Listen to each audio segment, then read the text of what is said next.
What's up, y'all? And today I kind of wanted to talk about what I view is the most important thing and kind of the most overlooked thing when it comes to almost every single political belief, when it comes to revolutionary thought in any direction in any spectrum, whether you be a Marxist, whether you be a libertarian, whether you be a conservative, whether you be a liberal, doesn't matter. This one thing is the most important thing and is overlooked ubiquitously, and I think it's the cause of like a lot of problems in our country right now, and that is community. I talk about this all the time of your 50-mile bubble. Now, online communities kind of can apply to this as well for everything I'm about to list out, but it's a little more difficult and it requires a little bit more engagement, but it's not impossible. And that is the fact that people do not realize that you need your 50-mile bubble, your 100-mile bubble, to come together under any political ideology and work together to actually make it work. Communism will not work without community. Capitalism will not work without community. Libertarianism, anarchism, doesn't matter. It will not work without community. So many people nowadays think on national levels. They think on global levels. They do not. They'll spend all day talking to someone from another country that agrees with them on something and putting all their energy into building this kind of online thing, but then they won't even know their neighbor's first name. They won't know who runs their local business. They don't know who runs the community outreach, who does the mutual aid in their community. And that is the biggest problem right now. I think that one of the biggest solutions, and kind of why I call myself a radical decentralist and why what I'm trying to do with this unity thing is to build communities back. One of our taglines for J17 that I think is one of the most important ones is make America neighbors again, because we're not. We're so focused, distant from ourselves. People will spend hours and hours and hours and hours arguing about what's happening in Portland when they live in Florida, or they'll complain about Texas when they live in Maine. And that you're putting the forest before the trees. Who's the first person that's going to get to you if anything goes wrong? Your neighbor. Who gets to you faster than the cops? Your neighbor. You need to start building these connections back, and you need to start expanding them past even kind of our current weird, neoliberal, neoconservative America we live in now.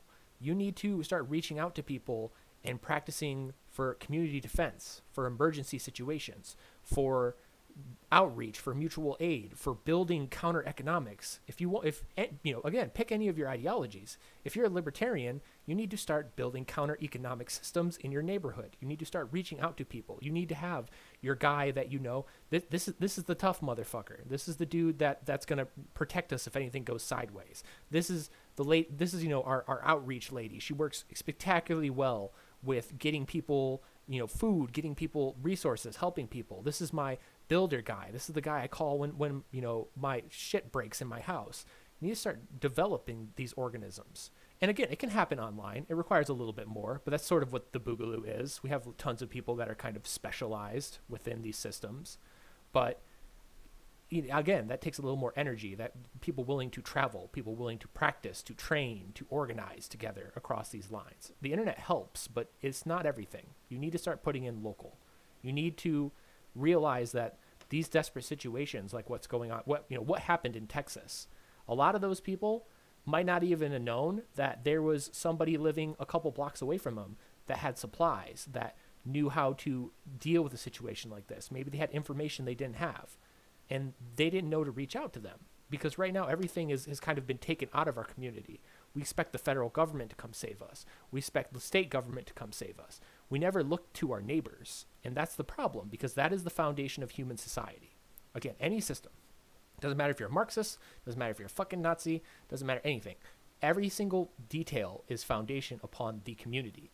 And most importantly, when you're working within your community, you're going to have people that you're not 100% in alignment with. And this is the purity spiraling bullshit that is most damaging to this, is you need to take the politics out of it and start looking of like what you need in your local community. And if it doesn't exist, then build it yourself. I saw that video of a local town in Myanmar that was practicing riot drills together. They had their youth come out and they were drilling them and doing shield walls for riots. More of that. More of all of your neighbors going out and teaching each other how to shoot guns, teaching each other what edible plants are in there, what to do in a power outage, what to do in a flood, what to, who in your community is good at doing what, and start organizing from there. because right now we're in a situation where everything's kind of rapidly declining, and if we end up having like a Great Depression 2 situation or some form of collapse or even just a natural disaster or whatever, even in the Great Depression there was greater senses of community. Communities did come together to help each other. We don't have that now. I almost guarantee that 80% of the people that are watching this can't name every single one of their neighbors that live within a couple blocks of them. And that's insane, because that's the first person you see if shit goes sideways.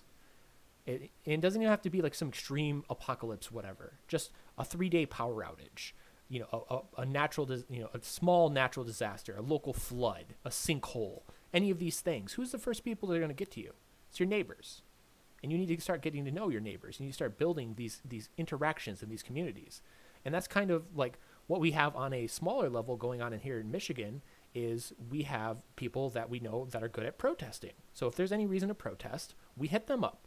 And they know that us in the Boog, we're the gun guys. So if there's any need for security, if there's any need for training or education around firearms, they call us. And now I've built a connection of like, oh, well, I want to participate in homeless outreach or mutual aid. Well, I got people that I'm starting to learn for that, and I will reach out to them if I need them for something like that, to help them, to build that situation, to build that organism, to support each other financially, educationally, for community defense, for community outreach. All of this shit has to be built back up because we've lost it in America. We've totally forgotten about all of this.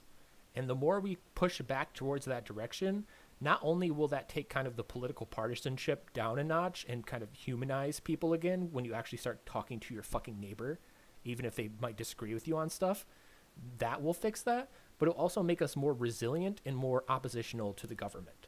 A lot of people don't remember, or at least not taught in school, that one of the first steps of the revolution, the American Revolution, was community building. That within these towns, within these local areas, they started to say, no, I'm not buying your product anymore. I'm going to start making stuff in my community. We're not going to buy your English, clothing. We're going to make our clothing. We're not going to participate in your governmentary system. They started having local, again, almost like borderline Marxist shit. Hate to drop that there. I know a lot of people get a little iffy about that. Of getting their community together and electing local leaders outside of the English system that were secret elections. They started to make their own, grow their own crops on the side. They started to make their own weapons. They started to do everything within their local communities. Each one of these communities started linking up with each other in their own small revolutions. And that definitely is happening to a degree, but it needs to expand. And if you're serious about change, any kind of change, I don't even care if my enemies use this kind of change, because again, it's the only way to actually reasonably start to affect something. You start there and you build from there.